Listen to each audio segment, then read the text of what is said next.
2012 সালের 24 নভেম্বর সাভারের আশুলিয়ার নিশ্চিন্তপুরে তাজরিন ফ্যাশন পোশাক কারখানার নিচতলায় গুদামঘর হতে আগুন লাগে।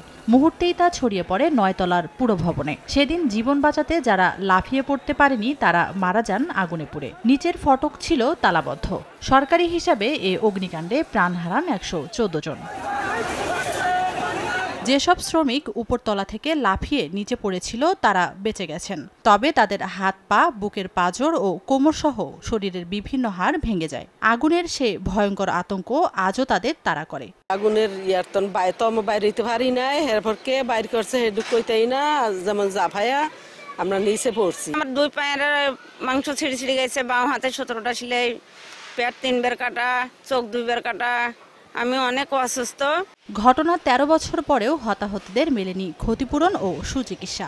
উন্নত চিকিৎসা না হয় অনেকেই ফিরতে পারেনি স্বাভাবিক জীবনে। অনেকে মানবেতর জীবনযাপন করছে। দীর্ঘ এ সময়ে নিজেদের অধিকার বঞ্চিত হওয়ায় ক্ষুব্ধ আহতরা।